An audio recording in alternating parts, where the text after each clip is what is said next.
Owandiika n'erinnya then signature.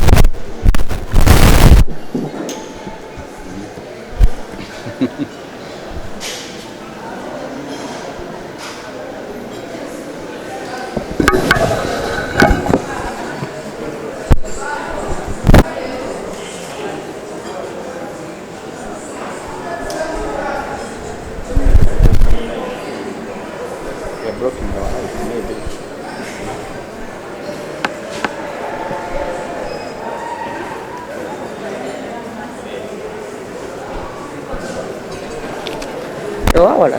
No, wamala.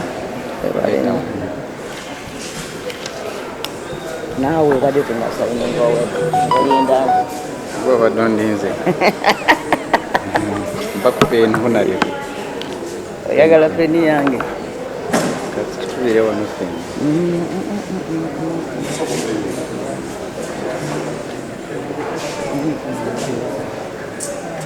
Tubira 140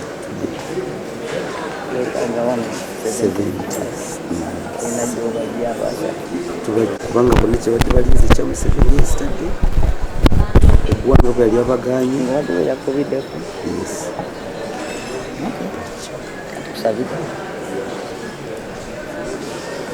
Honorable Betty, I want to thank you for standing up with the people.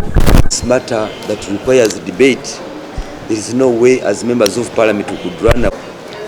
When I'm acting as a member of parliament, my signature ceases to be my personal belonging, and it's a signature that belongs to the people of Mukono municipality. It is not by accident that I am among the last people to sign. It is because I've been doing consultations among my constituents, and I've talked to legal brains and the legislative consultants. It shall be recalled that I've not been around much of the time because of sickness. So even the days that are being quoted when Parliament is said to have debated or not debated this matter, I was not around. I've read deeply and understood the provisions of our Rule 110, and to me, it's a rule that gives us an opportunity to hear this matter as Parliament. By appending my signature here, I'm not censoring anyone, but I'm giving myself an opportunity, and the country and the Parliament and the colleagues who are being accused an opportunity to be heard. Yes. Then after they are heard, then Parliament together will take a decision as we go to vote about this matter individually. But the problem is that we have been denying ourselves the opportunity to hear this matter. Yes. Members have been trying to bring this matter up as a matter of national importance, and others to fluke it in as a matter of an issue of procedure, because it came up in the public domain through a public crusade by activists. So it is only fair that Parliament sits to debate this matter and resolves it. It's just moving a vote of no confidence in ourselves if we run to court. The fair thing to do is, if you have a controversy, you sit as a house, you listen to all sides. There are those people who are saying, this matter came up in the budget and it was properly passed. Let them come in the Parliament and give us that evidence. And those who are opposed to that, let them also come and also give their side of the story, and then we take a decision. It's not proper for us to continue sweeping this matter under the carpet, yes. Because if we continue sweeping it under the carpet, it will always come back to haunt us. So for me, my signature here, and I want to emphasize that, is for the purpose of giving the Parliament an opportunity to discuss this matter and to hear from both sides, to show the public that when something is said, an allegation is raised against us, we do the democratic thing, we do the fair thing, we do the sane thing, we do the prudent thing by coming up to discuss it. honorably with decorum in the House. So for me, I think even the colleagues who are being accused should take this, embrace this as an opportunity, because it is in their interest that they get to be heard. So to me, after all the consultations and the soul searching, I decided that my signature was important, and I have no doubt whatsoever that I've done the right thing. Okujja n'embeera omu ku basembyeyo okusaako omukono tekize lwa kabenje, kintwalidde obudde nga neebuuza ku bantu. Mateno nagiwulirako katono nga tuli ewaffe mu NUP mu meeting ey'omunda, naye kinajjukirwa nti sibaddeewo nze ebiseera ebiyogerwa kino we kyakolera, nali siriiwo, nali mulwadde. For sure simanyi oba parliament yatuula n'ekiteesa oba teyatuula. Ngezezaako okunoonya ku Hansard sikirabako, nsomye ku report sikirabamu, naye ng'ate waliwo abagamba nti parliament yakiisa. Nina ne bye nawulira bwe twali ewaffe mu meeting eya NUP ey'omunda. Kakati bw'otunuulira etteeka lyaffe luulu 1010 egamba nti ensonga eno bw'ejja wabeerawo n'akakiiko, omuntu n'agenda neyeewozaako n'aleeta ne looya, ne parliament n'etuula n'ekiteesaako n'ekubaganya ebirowoozo, n'oluvannyuma abaka ba parliament ne bakikubako akalulu. N'olwekyo okussa signature kuno tekitegeeza nti tulina gwe tugoba, naye tugamba twewa omukisa nga parliament ensonga eno eyogerweko. Abooluganda abagezaako okugireeta mu ddiiro tebaweebwa mukisa, abalala ne bayagala n'okugiyisa ebbalibbali nga bagiyita point of procedure. So kiba kibi abantu nga bakwogeddeko ebigambo ne mutatuula kubyogerako. So nze ndowooza kino kigenda tuyamba nti bwe tunaamala okikubaganyako ebirowoozo, era kyensaba banange basayininge, twewa omukisa nga parliament, tukikubeko ebirowoozo, tukikubeko akalulu, tukimale. Either way tusobola okumaliriza wano, banaffe ne batuleetera obujulizi ng'ebintu byatambula bulungi nga tewali na nsonga ebasikaasikanya, nga tukuba kalulu nga tubagamba tebalina musango. Olidde naye okusinga ogamba nti tujja kugaana okukyogerako okutuuka ne ku mbeera nti abamu bagamba nti ate tugende kkooti ekitwogerereko. Kati abalamuzi eyo we babaayo n'ebizibu ebyabwe ebya accountability badduka wano mu parliament babimala eyo. N'olwekyo eno ensonga yaffe, era guno gwe mukisa tugiteeseeko, then tulyoke tusale ogwakawala nga tuwulidde n'ogwakalenzi. Ndowooza abantu abategeevu bwe batyo bwe bakola, nti wabaawo obuzibu bajja ne batuula ne bawuliriza sayidi zombi ne balyoka basalawo. N'olwekyo nze ntaddeko kuno signature y'abantu b'emukono okwewa omukisa ensonga eno tuwulire ogwakawala n'ogwakalenzi tulyoke tusalewo. Era kigende ne ku Hansard nti twasalawo bwe tuti nti bwe twamala obiwulira ne tusalawo nti wano tewaliwo bukumpanya, oba bwe twamala okiwulira ne tusalawo nti waliwo obukumpanya. Ogwo gwe mukisa gwensaba abantu bammemba ba parliament ey'ekumi tweyigiriza okwewa omukisa ogw'okwogeranga ku nsonga zaffe democratically. Eno ennyumba yakuteesa, si yakugamba mbuno ebintu tuzibiikiriza, kuba buli woogaana obyogerako abantu bajja kulowooza nti ozibiikiriza.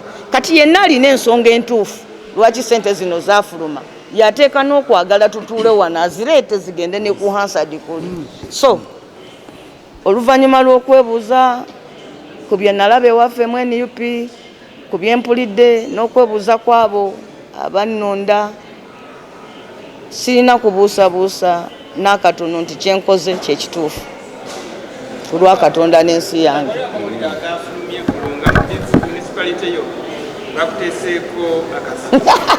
Ekyo kiba kirungi.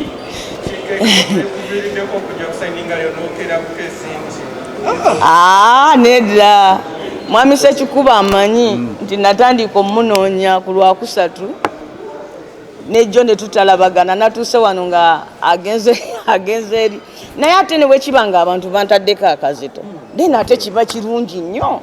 Kyegambye nti nno nebuuziza ku bantu, ne bwekiba kati ne bwetuga nti abantu bantaddeko akazito, then kiba kirungi nnyo, naye nga tewali kazito kanteereddwako. Mbadde very clear, ekintu kino bukya kibaawo newunya n'okuba gwe NBS nti go kibuuza kubanga bukyanga bino bibaawo. I've been very clear seebuzaabuza nko naye nayagadde neewe obudde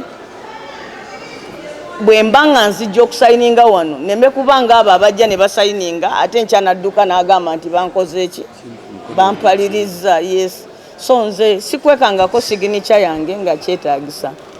Ate ensonga eno bukyanga ebeerawo kuva mu NUP twagyogerako ate nga nali omu ku abo abaagitandika ne wano we naali yeekulembeza buli muntu yaligambye nti oba nina kye nenoonyaaza nga kyange naye kakati bw'ogamba noga nti ne mu constituency wabaddewo abangamba sayininga kitegeeza nti mu butuufu ndi wano mu butuufu nnyo n'ebiragiro bya bakama bange byonna.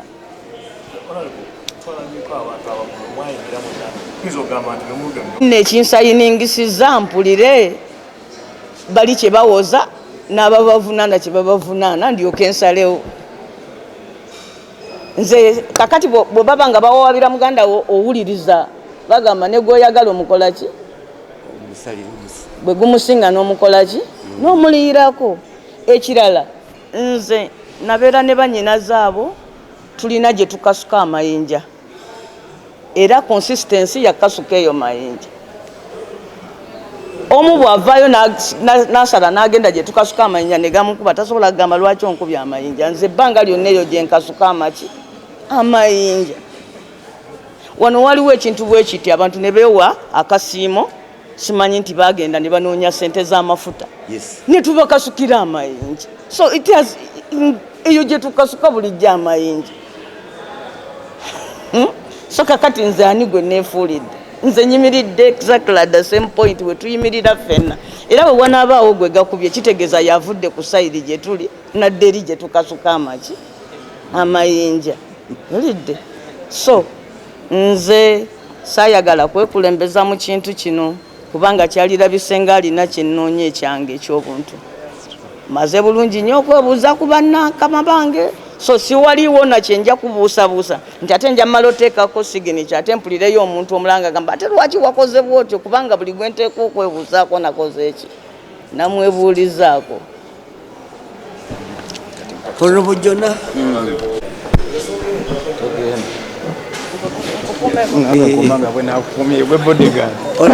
Honorable Jonah, I want to of the nation kitegeeza teekawo endabirwamu abantu balabe eggwanga bwe lifaanana nti ogenda n'oyogera ebiri mu ggwanga kakati gwe novuna okuteekako ku bibi amakubo g'otemye okubivoonuka, ku birungi amakubo g'otemye okubinyweza, ku biremye baani b'osaba okukuyamba. Kakati mwami Museveni ye buli watuuka okwogera eri eggwanga era ffe ekyamututuusizza okumuzira yeefuula wano omusomesa, ekyokubiri yeefuula malayika azze okunenya abalala bonna. Ebizibu byonna byonna ebiri mu ggwanga abinenyeza balala, so nga ate ye chief executive alina n'obuyinza obugamba nti gundi oyo waali awo takola bulungi kamugjewo nteekewo ono.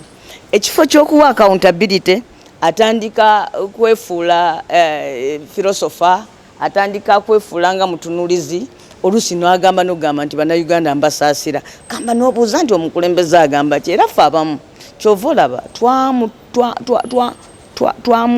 twamulabuukirira ne tugamba nti tewakyali kitutwala ku mukolo ogwo kubanga mu butuufu naye tagukola mu butuufu bwagwo. Kati okugeza President yali badde tasobola kumala kwogera nga tabuulidde bannansi lwaki dola epaaluuse ku siringi, sente y'abantu eweddemu amaanyi, kyokka omufunyi w'omusaala talina musaala gweyongedde. President yali badde ateekwa buteekwa okwogera ku bbula ly'emirimu eri abavubuka abaffe n'amagezi ki agali mu kusalwa. President yali badde ateekwa buteekwa okwogera ku bbanja eddene Uganda lyebanjibwa trillioni 94 eggwanga balitwala ab'amabanja saawa yonna eggwanga baliteeka ku nnyondo, naye ekyo natakyogerako ng'alinga atakiraba. President yali badde ateekwa buteekwa okusooka okwetonda nti yabuulira bannayuganda nti 221 amafuta agali bawano nga tusunda nga tutunda. Kakati tuli wano bye twalyanga amabanja nga tugamba mutuwe tunasasula n'ez'amafuta. takyalina kati kyabulira bannayuganda ku nsonga eyo. Pulezidenti yali badde ayogera bitongole bya gavumenti bigenda kuyimirirawo bitya nga we byaleeta wano ssente twabiwa ntono mu budget okusinga ze byasaba. Kati nga poliisi nti nolaba nti ne ssente ozigula obuguzi uniform z'abasirikale tetwazifuna. Nolaba nga prison nti tulina budget ng'egamba nti omulundi guno omwaka guno tetugenda kusobola wadde ogula bulangiti egi emu okwebakako omusibe. Kati ng'obuuza nti abasibe tugenda basuzaawa nga bagamba nti buli we twalisibidde omusibe omu ffe tulinawo bana. Kwegamba abantu basuula bayimiridde mu makomera.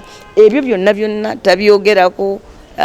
Embeera y'abakozi ba gavumenti tajyogerako, embeera y'abanansi tajyogerako, wabula yeteeka bwetesi mu butaala n'atandika okunyumya emboozi etaliyo. Bannange mmwe mutuleke tuleete omuceere gwe Tanzania. Kyatamanyi nti abatanzania omuceere tebagulima, bo bagujja mu nsi ziri ezigukola layisi ne baguteeka mu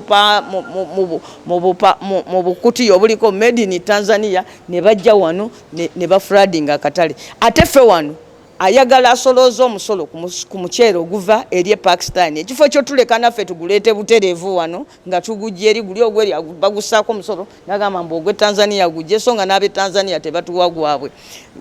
Ebintu byonna ebyo ebigenda mu maaso pulezidenti yabyebalamye.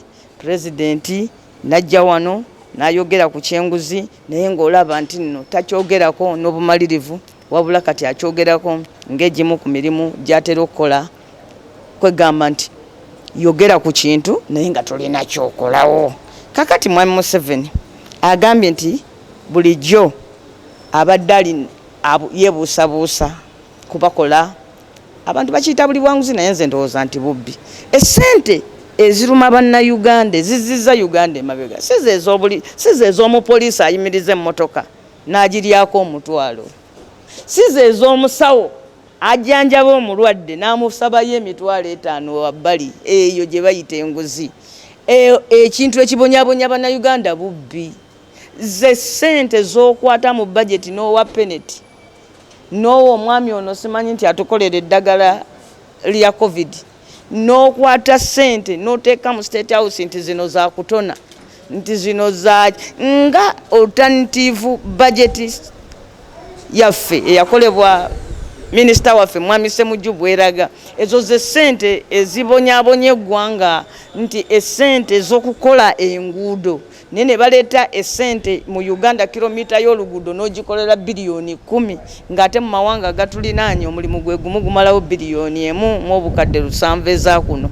Ezo ze ssente zizizza Uganda emabega. N'olwekyo okujjako ng'ekigambo nguzi abantu kye batamanyi naye nakyo bw'ogenda okyexamininga obulungi nti abantu abateekinga bu bribes buki oluusi ate nabo bava mu kuba nti we bakola tebasasulwa bulungi nga bali mu buzibu bw'amaanyi nti buli mukozi wa gavumenti bw'atabba waakola waakiri abba ebiseera kubanga embeera gy'akoleramu tesobola muyimirizaawo. Naye ekizibu ekikulu ye outright plundering, okunyaga obwakkondo obubbi bwennyini obufere obujjudde mu gavumenti. Kino ekigambo ky'enguzi kyakwewoomeekereza.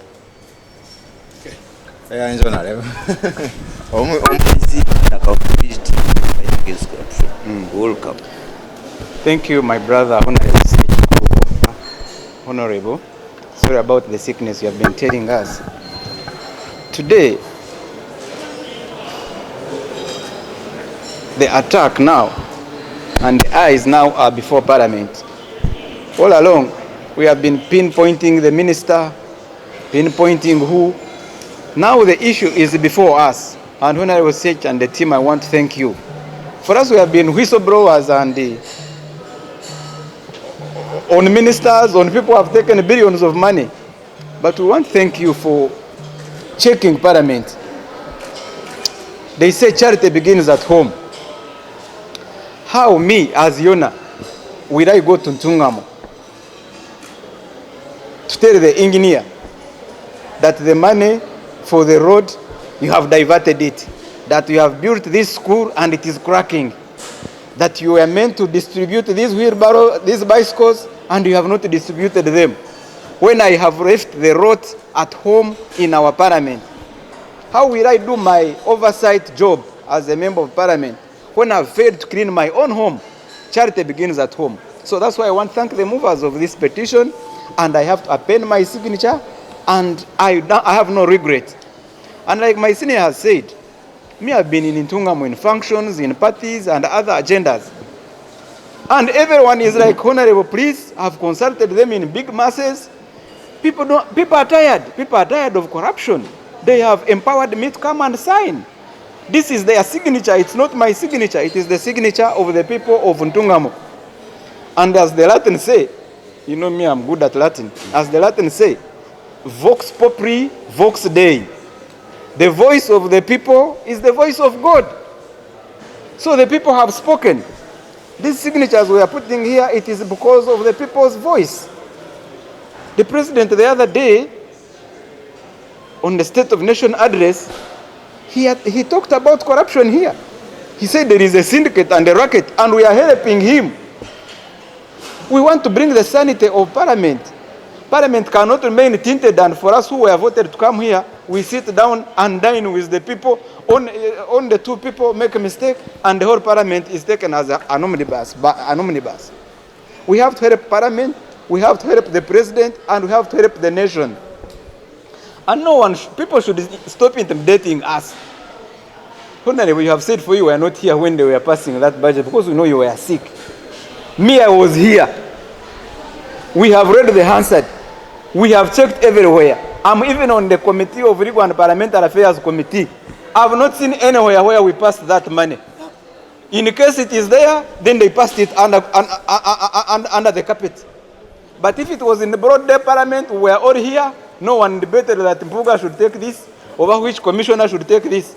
That was their bonanza, and in Banyankole we say, akabwa kiba, kibiro mugongo gwako, that when a dog steals, it has stolen for its back. Because it is that same back that they are going to beat with the cane. So let them allow the canes to whip them, and we are not saying even they are going, we are only debating. If they know they are not hiding anything, why are they using different media, different offices to intimidate people if they know there is no problem? Why is Honorable, some Honorable has run to quote?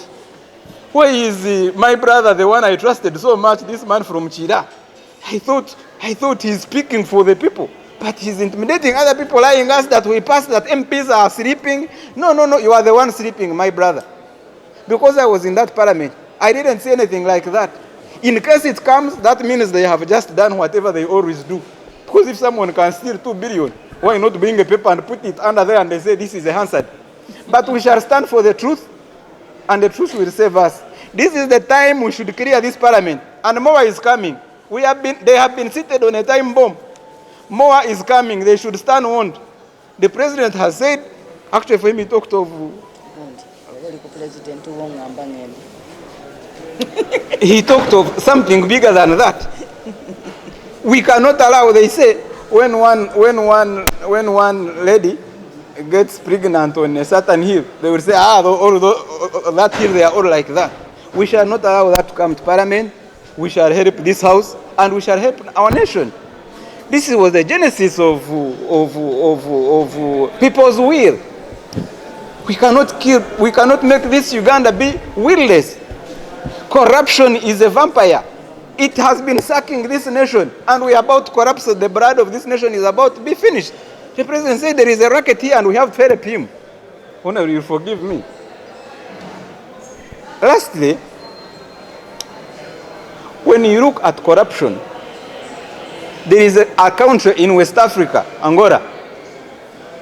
Because of corruption and too much borrowing from China, the Chinese are making their title of the country of Angola. They are making a title of Angola.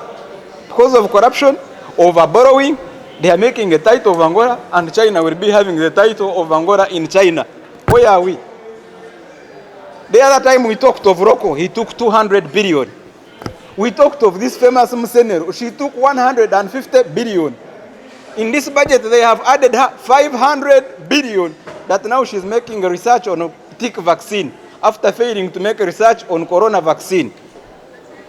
I want to call upon every Ugandan. Let's not all lament. You find someone in a big office, he's the one in charge of even arresting those people. He's also lamenting with Yona, who is the backbencher, that people are stealing. We are going to 2026. Honorable, thanks for bringing this issue today. It is an election.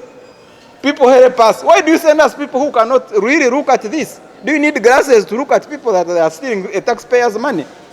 When it is broad daylight and they are using a lot of dynamics, lying us that we discussed it, that MPs are stupid. We are not stupid. Actually, you is abusing us. We shall investigate if you are not that one. Okay. I call upon this nation, let's stand against corruption. And I also want to talk to my Secretary General and the Chief Whip. Let them stop intimidating members of Parliament. I remember the Secretary General, my brother, before he was with us in the backbencher, he was on camera and he said 3 things that are disturbing our mighty party. He said 1, nepotism. He said 2, corruption. He said 3, greed. Yeah. So I call upon him to walk the talk and to leave the MPs exercise their duty, because there is no way you can get a thief cutting your banana and then you first say, okay, first wait, we first go in a meeting and we see whether we should arrest him. No.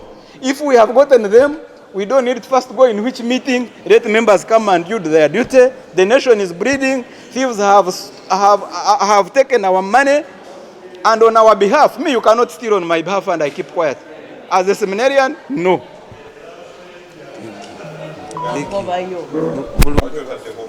Abalatini bagamba nti vox populi vox dei, eddoboozi ly'abantu ly'eddoboozi lya Katonda. Honero yakibagambye dda. Honero Nambooze mukwano gwange nnyo, kuba twazulundangako nga tonnasala ddiiro. Ate singana tujja kubyogerako. Abagambye nti signature gy'atadde wano si ye ng'omuntu, y'abantu.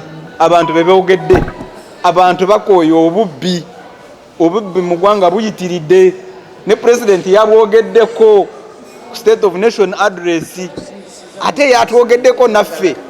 Ffe abantu ababiri kubba mu parliament, nze banjogereko nti parliament mulu babbi, nga babbi tubamanyi, tulina okubaanika. Azibya azireete bagende bazije ku banka zabo, bazitwale ku account ya parliament bazize. Bajja kuwoza naye bw'aba bakimanyi nti bazitwala tebalinda kuwoza. Okuba bye bagamba nti parliament ye yazibawa, nze naali mu parliament eyo sijjukira nga tuzibawa, ate ndina akakiiko akalina okuzibawa akubayita Legal and Parliamentary Affairs Committee. Nze ndi memba. Ebyo bye bagamba baagala kubuzaabuza eggwanga. Abanyankole bo bakyogera dda nti akabwa kiiba kiibera omugongo gwako.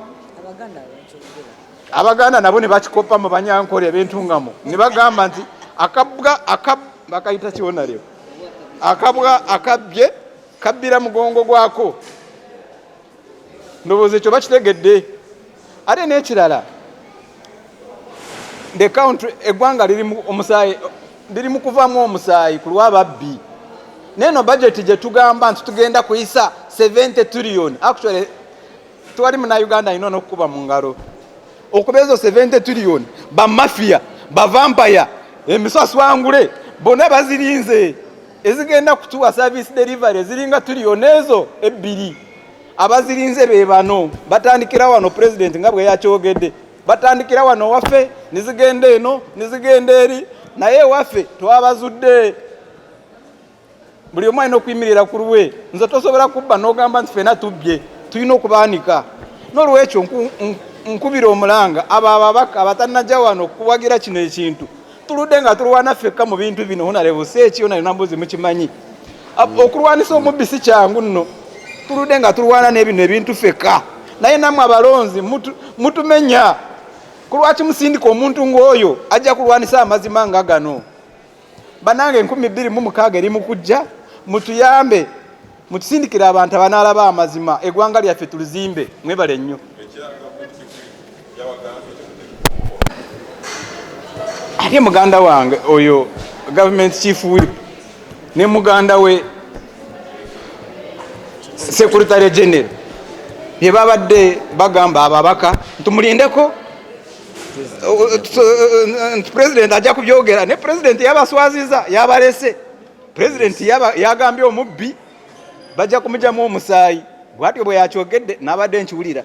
So baganda bange abo bye babadde batandise nti baagala kusevinga bano abantu banange babatulekere tubakwate okuba ye kennyini secretary general yagamba nga tukyali naye wano mu palamenti emabega nga tanatuuka eyo gyali kati tekigenda kwonoona ekibiina kyaffe ebintu bisatu. Yagamba ekisooka grid onaye boyinza okutranslatinga grid bakiyita ki omululu n'ayogera nepotism bakiyita batya obusosoze n'agamba ne corruption obubbi. Corruption muleke kugiyita ekintu kirala kibeera bubbi. N'agamba ebyo bisatu bye bigenda kwonoona ekibiina kyaffe. Ate kati ye kennyini ali mu kugamba nti musooke muleke okusayininga tulyoke tweteesateeseko. Olaba oti omubbi n'olyoka noweteesateesako omubbi ali mu kukuba akuta essimu yo ali mu kudduka nayo n'ongamba tusooke tulindemu tusooke tutuule ng'olukiiko lwa NRM. Omubbi bw'omulaba ng'ali mu kutema ekitoo kyekyo okuba nduulu muleke tubakubire enduulu tutandikire wano ewaffe mu palamenti mwebale nnyo okubawuliriza omuntu twena twali mu palamenti nze ona bwe twaliyo ate nze nino kakiiko kaligwa na parliamentary affairs committee ebyo bye balimba eggwanga oba yani ono omusajja woyo eyo baswarizwa baki basari what I don't know nese muju bali mu kubuzaabuza eggwanga tukuba babadde babawa nnyo muzindalo wano kwogera ku palamenti kati okubuzaabuza eggwanga kibatwalira kadde katono tibabalimba eggwanga lyonna nyagala kubakubira omulanga twalina omwe yayisa zino sente bwe bazireeta nti balina obujulizi bajja kuba babuzaabuziza eggwanga babiwandiise ne babiteeka eyo wansi mu hansard ne babireeta naye bwe bubeera obutuufu tebakirina